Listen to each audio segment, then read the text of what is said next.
Olá a todos! Sejam bem-vindos à nossa live de hoje. Eu sou o professor Jorge Eduardo Scarpim, doutor em contabilidade pela USP São Paulo, professor de ensino superior há bastante tempo, nem vou falar quanto para não transparecer que estou velho,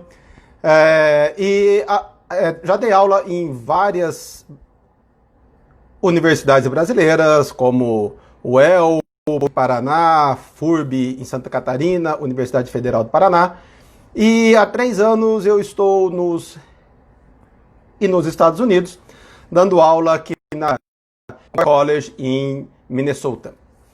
E hoje nós vamos tratar um pouco de um tema trivial, a princípio, mas que acaba gerando bastante confusão, bastante questionamentos, que é: para que serve um contador? Afinal de contas, eu sou formado em contabilidade, eu tenho doutorado em contabilidade, dou aula de contabilidade, e afinal de contas, o contador serve para quê?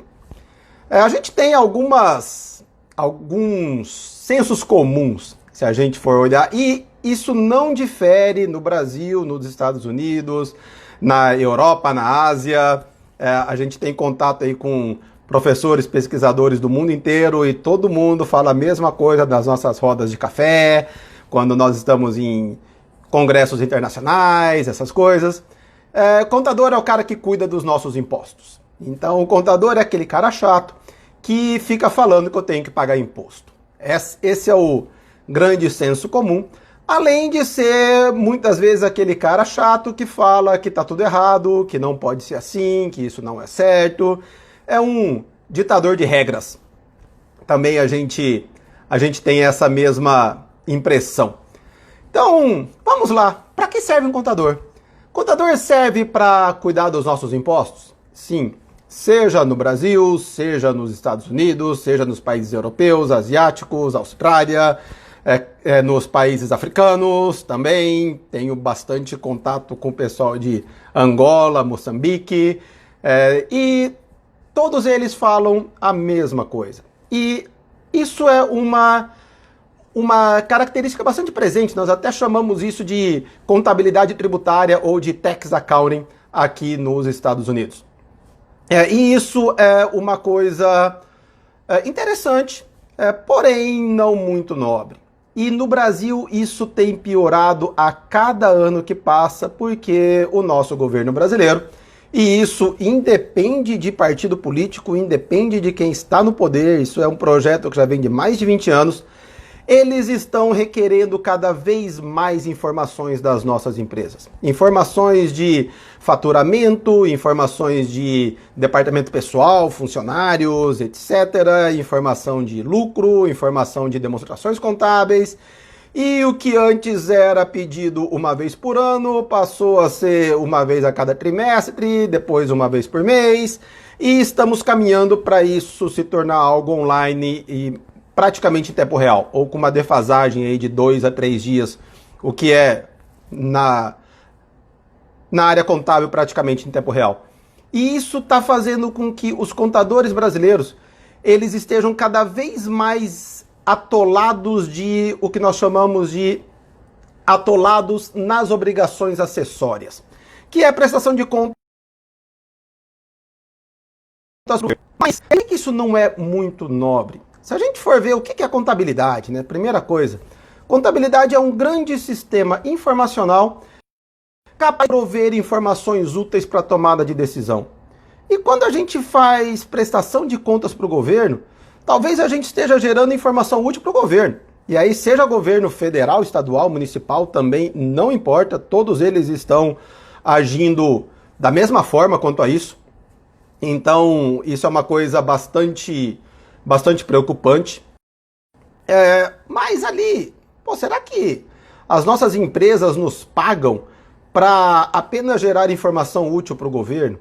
E aí aquela questão, se o contador for muito bom, ele vai gerar informações muito boas para o governo e a empresa não vai ter problema tributário ou não vai ter problema de fiscalização. E aí, De novo, será que isso é uma coisa extremamente relevante? Será que as nossas empresas nos pagam só para a gente não trazer problema tributário para elas? Isso é muito pouco. Isso é muito pouco, seja muito pouco no Brasil, nos Estados Unidos, na Europa, em qualquer parte do mundo. Isso é muito pouco, porque a ciência contábil vai muito além de mexer com imposto. E aí, pessoal, se vocês tiverem dúvidas, questionamentos, manda pelo chat, seja aqui no nosso canal do Insta ou no canal do YouTube. Lembrando que nós estamos em ambas as plataformas ao vivo hoje. E para que mais que serve o contador? Além de oferecer informações tributárias, seja para o Estado, seja para fazer planejamento tributário, que aí seria uma coisa útil para as empresas, mas planejamento tributário você faz um longo prazo, você faz aí para 1 ano, 2 anos, 5 anos. Para que mais serve o contador? Quais as demais funções que um contador possui? E aí nós estamos, não só no Brasil, mas estamos no mundo inteiro, em uma grande crise. Estamos com aí a pandemia da Covid-19, empresas tendo que fechar as portas por ordem e dos governos, e aí de novo, não só no Brasil, aqui nos Estados Unidos, muitas empresas aqui, por exemplo, estão reabrindo agora, reabriram ontem, dia 1º de junho, e elas estavam desde o final de março fechada, desde o dia 20 de março fechada.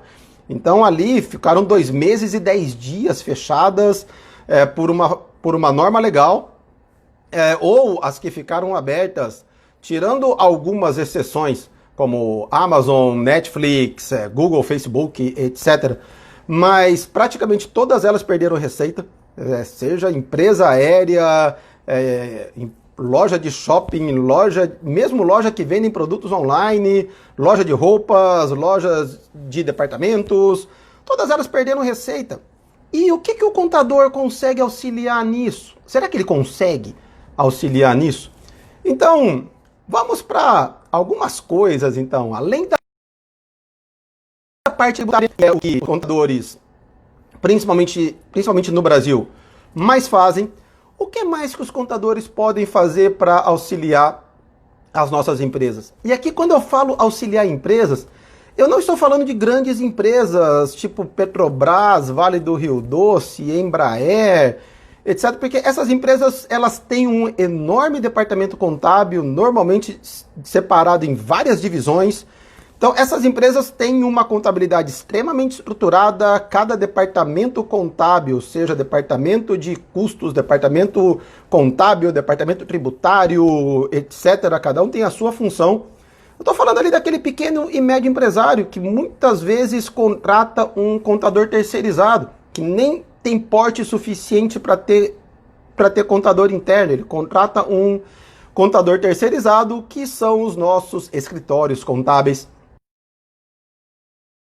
para fazer isso aí.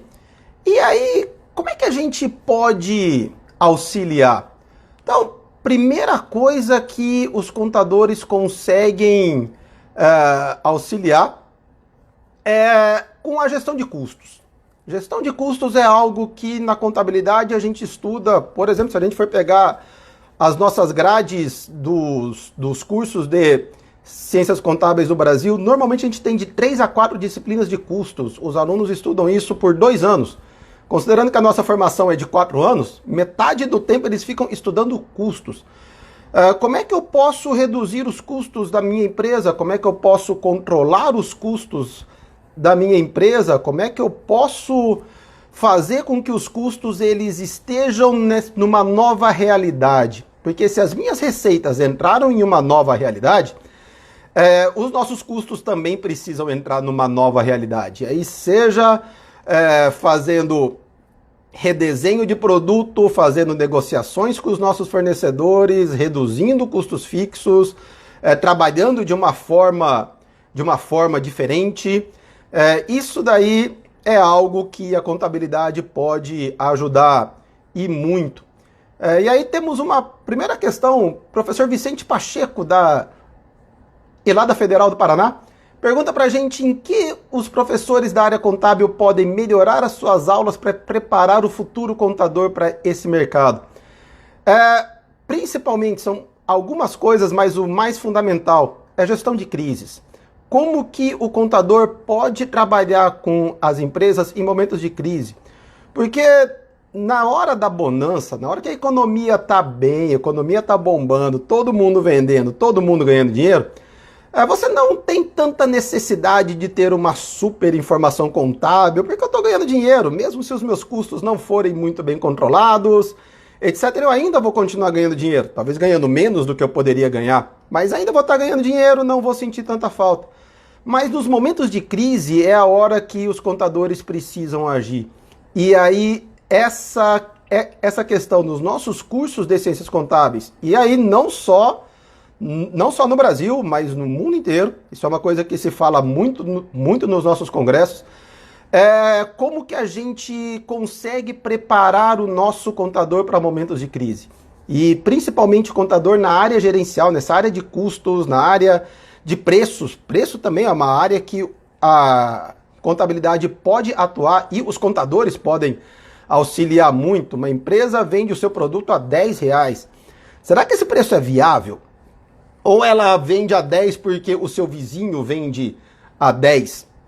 Ou porque mandaram ela vender a 10? Mas será que esse preço de 10 é um preço viável? Se o meu vizinho vende a 10, eu não posso vender a 15, porque senão eu não vou conseguir vender o meu produto. Mas será que os meus custos se encaixam nesse preço? Será que eu não tenho um custo de 12 para o meu preço de venda ser de 10? E aí eu tenho um grande problema? Ou eu estou falando de uma empresa de serviços, uma empresa de engenharia, o quanto que eu tenho que cobrar na minha hora técnica da minha empresa de engenharia? Ou, mais básico ainda, eu sou uma empresa de jardinagem, o quanto que eu tenho que cobrar pela minha hora para eu cuidar de qualquer jardim? E aí eu não tenho um padrão de concorrência, porque principalmente serviços é uma coisa extremamente personalizada, então eu não tenho isso. Então eu preciso da contabilidade auxiliar quanto que é o meu custo, qual que é a minha margem de lucro e como é que eu consigo fazer o meu preço está muito alto, está muito baixo, eu estou ganhando dinheiro, eu estou perdendo dinheiro, como é que eu consigo trabalhar o meu preço para que a minha rentabilidade, para que o meu ganho seja o maior possível, etc. Tá? Então, isso daí ele pode auxiliar muito. Temos uma outra pergunta aqui, o Juliano. Seja extremamente bem-vindo, Juliano. E, professor Pacheco, um prazer imenso ter e notícias suas novamente, grande paranista. Então vamos lá, Juliano. Qual a tua visão sobre a captação do profissional de contabilidade pelo mercado? E aí foi o que eu já falei antes. O nosso contador brasileiro, ele trabalha muito com essa visão de tributo, com essa visão de prestação de contas para o governo. Talvez os nossos profissionais eles tenham que também oferecer serviços à parte. Ele talvez tenha que oferecer serviços de consultoria na área de custos, consultoria na área de planejamento, consultoria na área de formação de preço, porque isso vai além do que quanto mais serviços o contador oferece, mais ele pode cobrar pelos seus honorários. E aí, será que aquele jardineiro teria condições para consultar um contador? O pequeno empreendedor tem condições de contratar um contador, etc. Talvez como funcionário dele, mas talvez para uma consultoria, veja aqui os meus custos, quanto é que eu posso cobrar. Consultoria aí que requer 2, 3, 4 horas técnica, talvez custe para ele aí 500, 600 reais, se ele consegue enxergar valor nisso, muitas vezes ele pode contratar. É uma questão do próprio contador saber vender o seu serviço, e aí é um outro problema, que vai ficar para uma outra live, falando sobre como que os nossos contadores conseguiriam vender melhor os seus serviços. Outra coisa, e aí vamos para o lado do contador ser o profissional chato que diz que está tudo errado. Quando ele chega nesse estágio, isso é muito bom, porque indica que ele está fazendo bem o seu trabalho. Porque uma das funções que os contadores também têm é trabalhar com a questão de controle. Controles internos, controles de caixa, controle de contas a pagar, controle de contas a receber, controle de estoque. Isso, principalmente para o pequeno empresário, isso é muito mais relevante para ele do que um bom balanço patrimonial, uma demonstração de resultados, uma demonstração de mutação do patrimônio líquido, que são normalmente relatórios que as grandes empresas usam. Mas aquele pequeno empresário, ele quer controle de caixa, ele quer controle de entrada e saída de dinheiro, porque é isso que vai fazer com que a empresa dele se mexa, isso vai fazer com que a roda gire. Então eu vendo, recebo, pago as minhas contas, eu pago até as minhas contas particulares, porque eu preciso dessa renda para eu sustentar a mim e a minha família. E isso faz com que eu precise de um controle de caixa efetivo. Tá? Pedro Borges, muitíssimo grato pelas suas palavras sobre os nossos vídeos no YouTube. Para quem não conhece, temos um canal no YouTube também, é só procurar pelo meu nome, Jorge Eduardo Scarpim. Vocês vão achar lá, tem uns 140 vídeos mais ou menos sobre praticamente todos os temas contábeis, com exceção de auditoria e contabilidade pública, e também contabilidade tributária, que não são a minha área, mas sobre praticamente todos os outros temas nós temos no nosso canal. A Mônica Magalhães, MG, seja extremamente bem-vinda. Ela fala que é exatamente o meu caso no momento, um controle de caixa efetivo. Provavelmente, Mônica, você deve ser uma pequena empresária, que justamente é isso que acaba faltando para as nossas empresas. E até porque os nossos empreendedores, na grande maioria, eles não têm esse conhecimento técnico, eles não têm esse conhecimento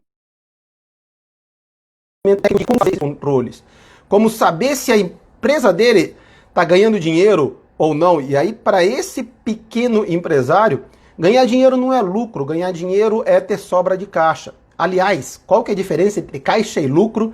Vai ser a nossa live da próxima semana. Aguardem, terça-feira, às 18h30, horário de Brasília, 17h30, horário do Pantanal e da Amazônia. Mas ele vai querer ali saber se no final do mês ele sobrou caixa. Se no final do mês ele tem caixa e aí no final do mês ou no final do ano se vai sobrar dinheiro para ele fazer uma viagem. Ou se ele pode fazer uma viagem, vou viajar para Disney, para a Europa, para onde quer que seja. Achei um pacote para eu pagar em 15 vezes, mas a minha única renda é da minha empresa. Será que a minha empresa consegue gerar dinheiro para eu pagar essa minha viagem com a família?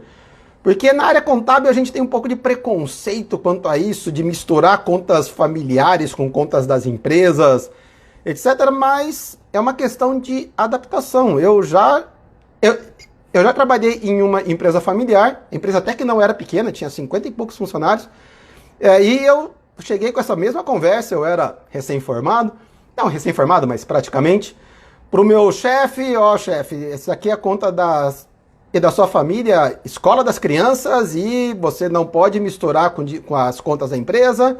E ele falou uma coisa para mim que eu nunca mais esqueci. Jorge, a minha empresa tem que pagar as contas da minha família, é a única renda que eu tenho. Então, essa empresa precisa dar lucro, e um lucro de tamanho tal que eu consiga pagar as contas da minha família. E aí eu comecei a trabalhar meio que com duas contabilidades, a contabilidade da empresa e a contabilidade da família dele. E a empresa ela tinha que gerar lucro para poder pagar as duas despesas. Então eu fazia meio que um controle de caixa para ele, receitas da empresa menos despesas da empresa igual a lucro da empresa, menos despesas da casa igual a lucro da pessoa física dele, ou o lucro da família dele.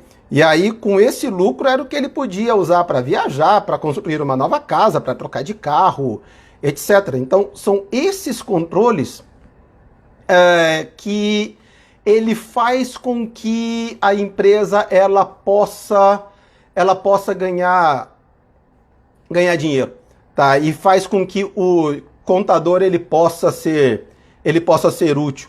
Assim como o controle de contas a pagar. Quantas vezes a gente não ouve o pequeno empresário falar que chega uma hora, principalmente quando ele começa a crescer. Ele ali só trabalha ele, depois ele com a sua esposa ou ela com o seu marido.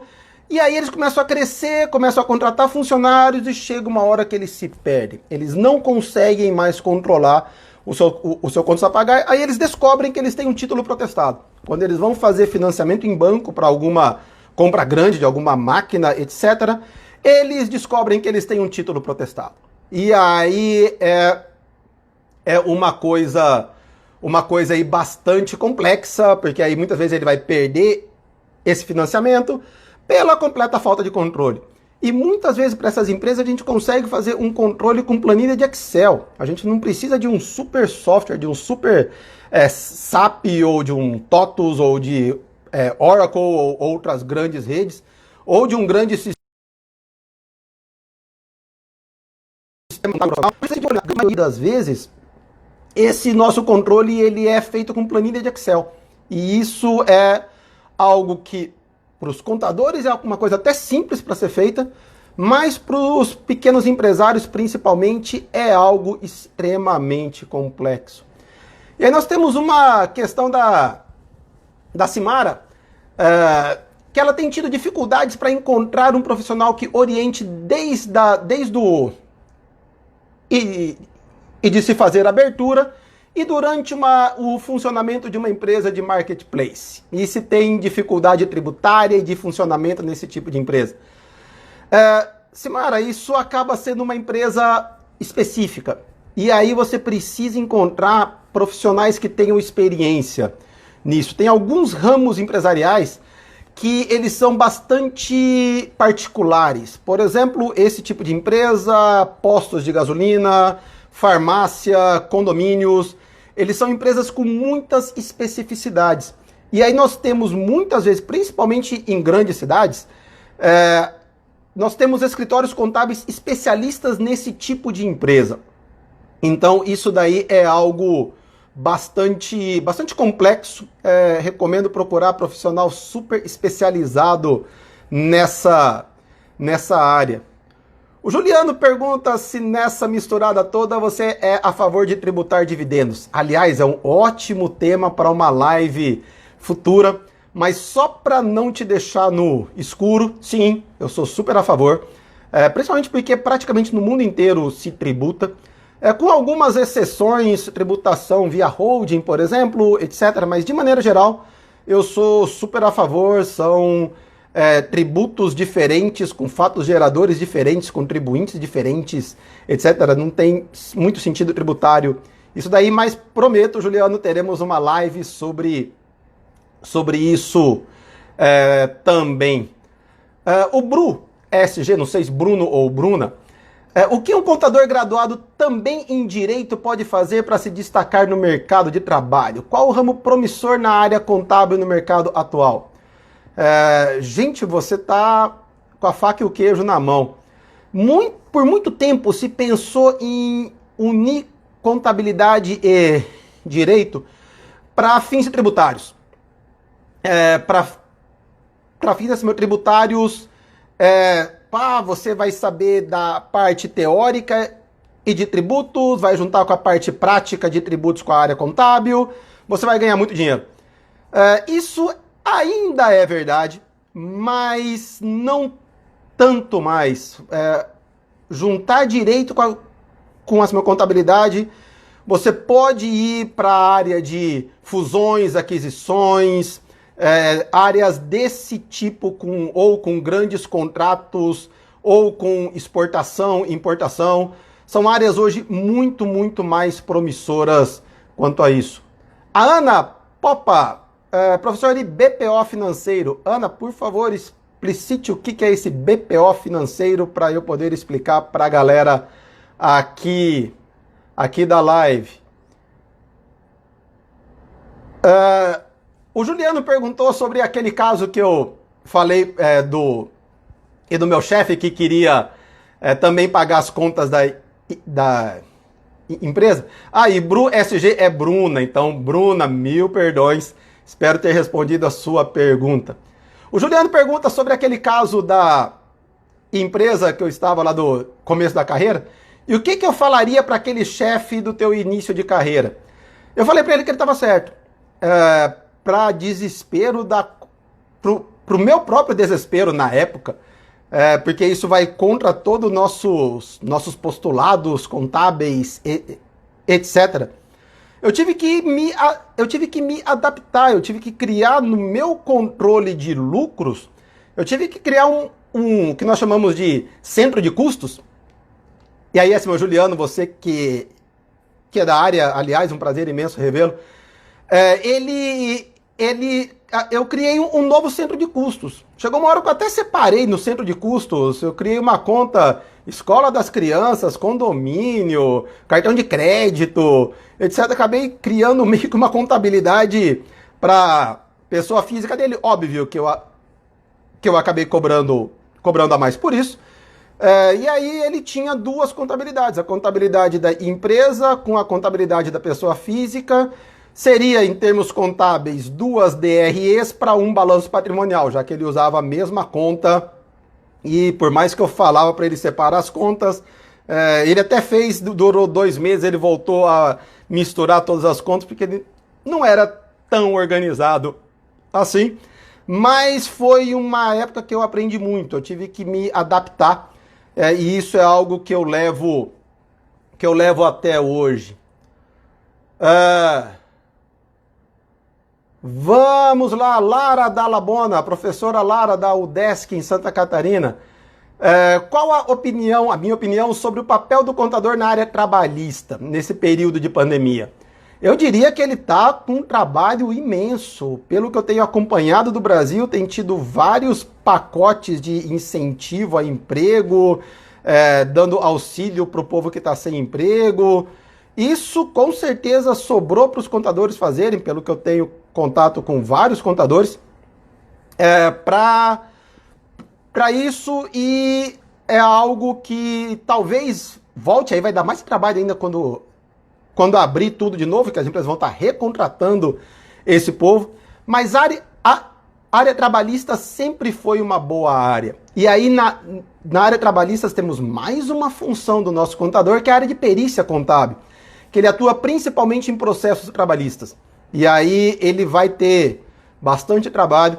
E a Ana falou o que é o BPO, é o Business Planning Operation, como eu já suspeitava, mas não quis aqui passar vergonha. Isso é algo aí que é bastante, como eu poderia dizer, ele é bastante utilizado hoje, mas ainda não tanto.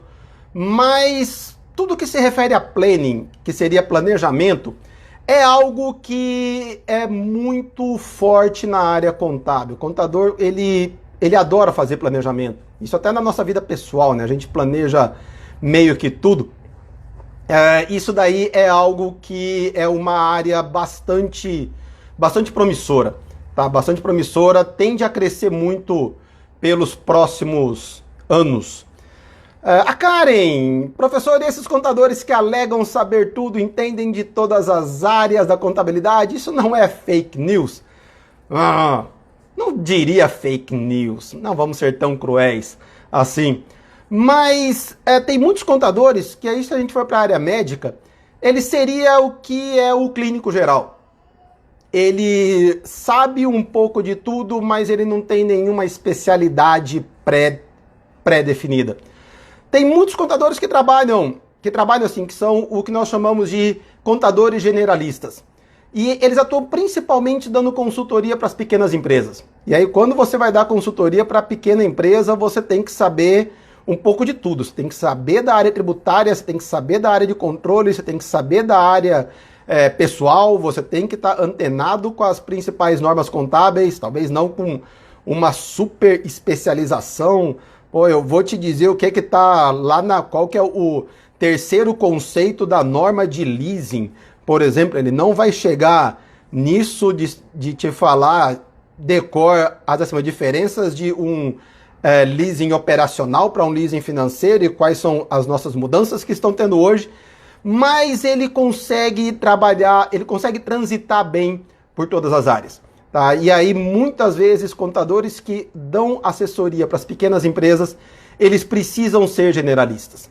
Tá? Mas, muitas vezes, quando a empresa cresce, aí ele já não consegue prestar uma assessoria de muita qualidade, porque ele acaba não sendo especialista naquela área. Por exemplo, eu trabalhei em uma empresa contábil que tinha vários postos e de gasolina como seus clientes, e havia uma única pessoa para cuidar de postos de gasolina. Ela era especialista em saber de postos de gasolina. Eu, na época, eu sabia por alto, mas muitas questões eu não conseguia saber fazer e para mim era muito caro pesquisar aquilo para dar assessoria para poucos clientes. Então havia uma pessoa especialista naquela área. Tá? Então fake news não é. Nós temos muitos, mas eles têm a sua utilidade, mas eles não conseguem resolver todos os nossos problemas, como nenhum profissional, aliás, consegue resolver todos os nossos problemas. Então, sobre essa nossa terceirização de serviços financeiros, se eu acho importante nesse período de pandemia, a Ana nos pergunta, eu acho fundamental. Terceirização na pandemia é algo que veio muito forte e eu acho que veio para ficar. Muitas terceirizações não serão reincorporadas nas empresas e isso é algo aí que veio para ficar, vai ser uma tendência, assim como o trabalho remoto. Trabalho remoto, muitas vezes as empresas, ou melhor, elas tiveram que criar. E alguns trabalhos remotos eles vão ficar. Outros trabalhos remotos não, volta-se a ter os nossos escritórios, mas as empresas, e aí empresas de serviços contábeis também, descobriram que muitos serviços podem ser terceirizados sem problema nenhum e podem ser feitos de forma remota. Edi questiona se contador deveria aprender programação, exemplo R, Python, Big Data, modelagem de dados. Qual a sua opinião? Na minha opinião, deveria. Deveria aprender porque, principalmente os contadores mais jovens, contador que está ali, começo de carreira, porque vocês vão trabalhar aí pelos próximos 20, 30 anos. E se vocês não souberem programação, até porque, por exemplo, Python é muito mais fácil de programar do que um Pascal dos anos 90, ou do que um C+, C++ dos anos 90, etc. Eles são muito mais amigáveis hoje. Então, aprender programação, Big Data, modelagem de dados, e aí usar softwares como Tableau, como um Excel avançado, etc., é mais do que fundamental, assim como saber segunda língua, etc., também é algo extremamente fundamental. Aliás, isso vai ser um tema de uma próxima live, talvez daqui a 2 ou 3 semanas, sobre quais são as novas competências que os contadores precisam ter, principalmente para os nossos estudantes ou para os nossos recém-formados. E aí, mais um tema aí que nós podemos falar sobre para que servem os nossos contadores: para se fazer auditorias. Auditoria é uma área contábil bastante nobre, existe há muito tempo. As auditorias começaram há quase 100 anos, ou melhor, há mais de 100 anos atrás, e ela é bastante nobre. E antes da gente falar isso, a Karen, com uma informação bem relevante, o IFPR, Instituto Federal do Paraná, tem curso online e gratuito para aprender programação básica. Karen, se você puder colocar no chat o link para esses cursos, ficaríamos super agradecidos. Talvez até eu me interesse em me aprofundar um pouco mais nessa programação básica, por favor. E sobre as auditorias. Auditoria é ótimo para se estabelecer controles.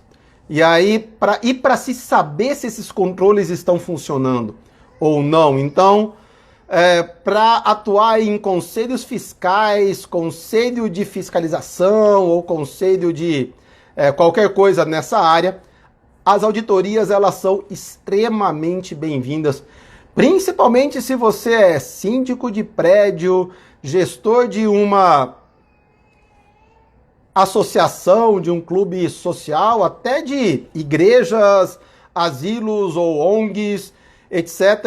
Você ter um excelente conselho fiscal é algo fundamental e altamente recomendado. Se você tiver um porte que mexa com bastante dinheiro e comece a se preocupar com possíveis maus usos desse dinheiro, contratar auditorias periódicas também é algo aí bastante recomendável, é algo aí que se poderia fazer sem problema nenhum. Então, o que é que nós temos até aqui, né? Para que servem contadores?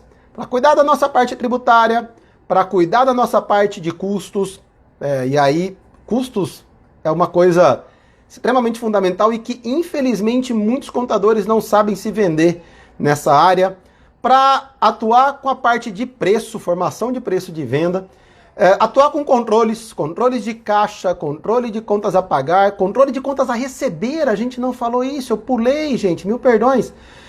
Controle de contas a receber tem o mesmo problema de contas a pagar. Contas a pagar, o nosso maior problema é eu esqueci de pagar uma conta, eu não tinha controle sobre as contas a pagar e de repente eu tenho um título protestado. O controle de contas a receber é o contrário. Eu deixo de receber valores dos meus clientes, eu deixo de cobrá-los. E se eu não cobro o meu cliente, ele não paga. E se ele percebe que eu não tenho controle, ele vai passar a não me pagar de uma forma mais corriqueira. E aí isso é péssimo, porque é algo que um pequeno empresário sabe na prática, mas é um mantra que sempre se diz na área de vendas, na área de business de forma geral. Pior do que uma não venda é uma venda que não se recebe. Porque se eu não faço a venda, pelo menos eu não tenho custo. Mas se eu faço a venda, eu tenho custo com essa venda e eu não recebo. O meu caixa não aumenta. E aí eu tenho um grande paradoxo, eu tenho uma alta receita. E detalhe, né? Receita se paga imposto, independente se recebida ou não. Então, se eu vendo qualquer coisa, eu vou pagar o meu Simples, eu vou pagar o meu ICMS, PIS, COFINS, etc. E se eu não recebo, é problema meu, não é problema do Estado. Então, eu vou ter que pagar tributo e aí é mais custo.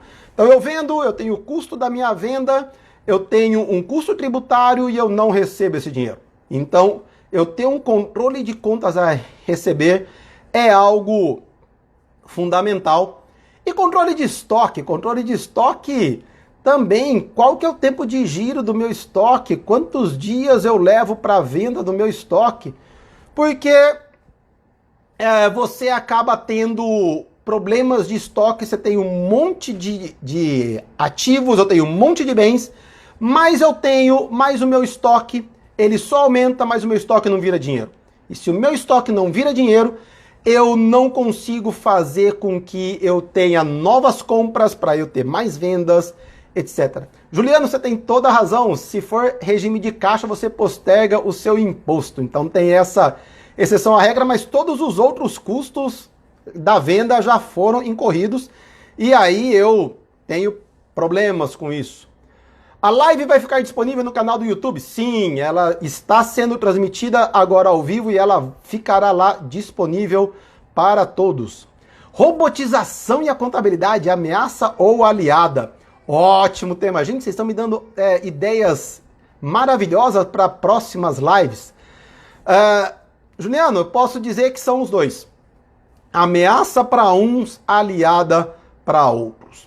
A robotização vai tirar muitos empregos na área contábil, principalmente empregos de auxiliares, técnicos, analistas, o nome que as empresas dão para isso, mas aquele funcionário que fazia lançamento, ele não vai fazer mais.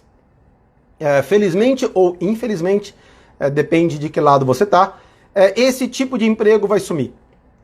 Então, os empregos que pagam menos, esse emprego técnico e dos auxiliares, ele tende a diminuir muito. E eu me arrisco a dizer que se essa live fosse feita em 3 de junho de 2030, nós nem estaríamos mais falando sobre lançamentos contábeis manuais. Eu não vejo um auxiliar contábil que faz folha de pagamento, que fecha a folha de pagamento, que faz lançamentos contábeis, fazendo isso daqui a 10 anos. E se a gente acha 10 anos muito, para quem se forma hoje, com 20, 21 anos, em 10 anos ele vai ter 30 anos. Ainda vai estar no meio da carreira, nem vai ter chegado no topo da carreira ainda. Mas aliada, porque se a gente não faz mais lançamentos, vai sobrar tempo para a gente fazer muita coisa. E junto com Big Data, programações, vai dar para a gente trabalhar gerando informações extremamente úteis para os nossos empresários. Então, ao mesmo tempo, ele vai ser aliada, ao mesmo tempo, ele vai ser ameaça. E a Ana, trazendo aí o nosso jargão contábil, que a robotização irá separar o contador darfeiro, aquele que faz DARF, que aliás, na minha opinião, DARF é algo que vai sumir também. Receita Federal está caminhando aí para ter formas muito mais efetivas de recolhimento tributário do nosso contador consultor. Tá, então, a dica, Marques, seja muito bem-vinda. Com as cobranças dos portais de transparência, o setor público deverá abrir mais oportunidades para contadores ou o caminho é a terceirização? Os dois. A contabilidade pública, primeiro, ela está passando por uma transformação imensa, assim como a contabilidade privada, ela se adequou às normas internacionais de contabilidade há cerca de 10 anos atrás. A contabilidade pública está fazendo isso agora, aderindo às IPSAS, então, que são as normas internacionais do setor público, International Public Sector Accounting Standards, e vai fazer com que a contabilidade pública se torne não mais complexa, ela vai se tornar até mais fácil para os usuários, mas o setor burocrático de como extrair informações, etc., ele vai ficar mais complexo e ele tende também a ter terceirização de muitas áreas. Mas, como eu disse, contabilidade pública não é a minha área. Temos aí diversos nomes, Fabrício Neves, o professor Jair Gravena da UEL em Londrina, professor Ike Schid da Federal do Paraná, talvez um dos nomes que mais entendam hoje de contabilidade pública no país. Eu terei uma live com eles, só organizar agendas para a gente falar apenas sobre contabilidade pública. Afinal de contas, a gente não consegue saber tudo, e quando a gente não... se tem temas que a gente não conhece, a gente chama pessoas que a gente conhece, que são especialistas sobre o tema. Ana, obrigado, mais uma live aí, oportunidades internacionais para os contadores. Estão se abrindo, e se abrindo muitas. E principalmente o contador brasileiro é muito bem visto internacionalmente. Por exemplo, para você ser contador aqui nos Estados Unidos, você precisa passar na prova da AICPA, que é a Associação Americana de Contadores, e essa prova é feita nos Estados Unidos e em 7 outros países. Um deles, o Brasil. É feito em convênio com o CRC em São Paulo. Então, eles são bem vistos. Nós vamos tratar aí um dia, vou até anotar aqui, me deem licença para falar de internacionalização, falar de contabilidade pública e para falar sobre dividendos. Se eu não me perdi.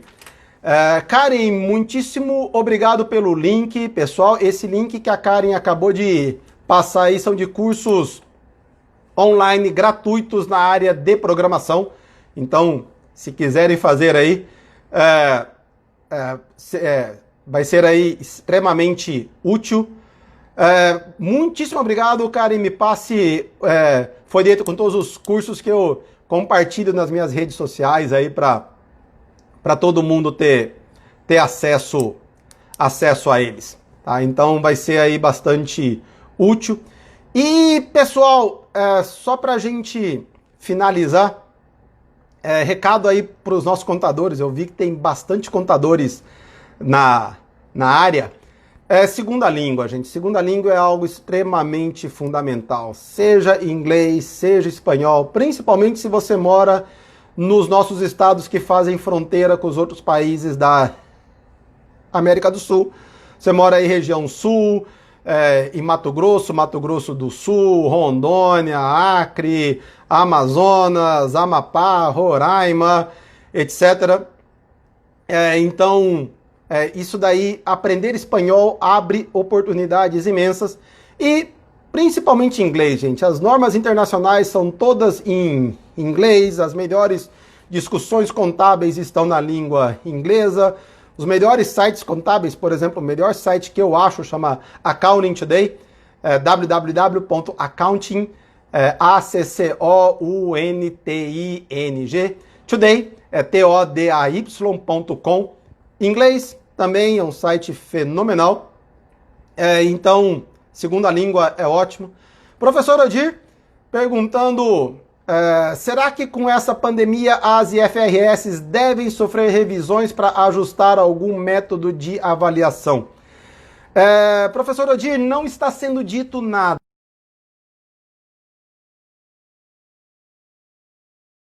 Nem sobre as IFRS, nem sobre os IFRS, que são as normas contábeis americanas.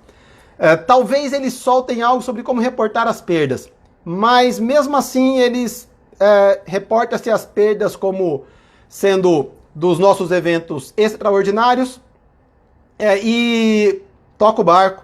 Provavelmente eles não vão fazer uma norma específica. E aí por que eu acho isso, tá? Porque na crise de 2008 isso não foi feito. Então, crise financeira, essa crise, ela tem vários aspectos similares com aquela de 2008. Então eu acho que não deve ser feita nenhuma norma específica para a Covid. Tá? Agora, muitas normas que entrariam agora, elas já estão sendo postergadas. Aqui nos US Gaps, por exemplo, a norma de leasing, que deveria entrar esse ano, já foi postergada para o ano que vem. Talvez seja para 2022, porque tá uma bagunça geral, então isso daí eles devem fazer, mas não creio que seja soltada mais uma norma. Mas isso é opinião pessoal minha, tá? Não me assustaria se semana que vem saísse uma norma só para me contrariar, entendeu? Mas é uma opinião minha. Divaneide, um grande abraço de Londrina, minha querida cidade natal. Um grande abraço para todos vocês por aí também. Bem, pessoal, por hoje é só. Vamos ficando por aqui. Eu sei que o tema aí é extremamente extenso. A gente teria um monte de coisa para se falar, mas o nosso tempo é curto também. E a partir da próxima semana, as nossas lives mudarão de dia. Não serão mais as quartas-feiras, serão as terças-feiras, mesmo horário, 18h30, horário de Brasília, 17h30, Pantanal, Amazônia, etc.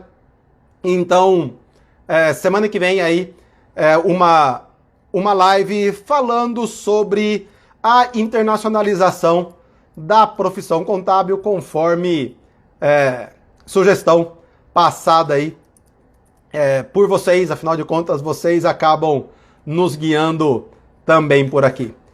Beleza, pessoal? Um grande abraço a todos, tenham uma ótima semana, fiquem seguros, cuidado com a Covid, ela tá por aí, então se protejam, tenham juízo e uma ótima semana até terça.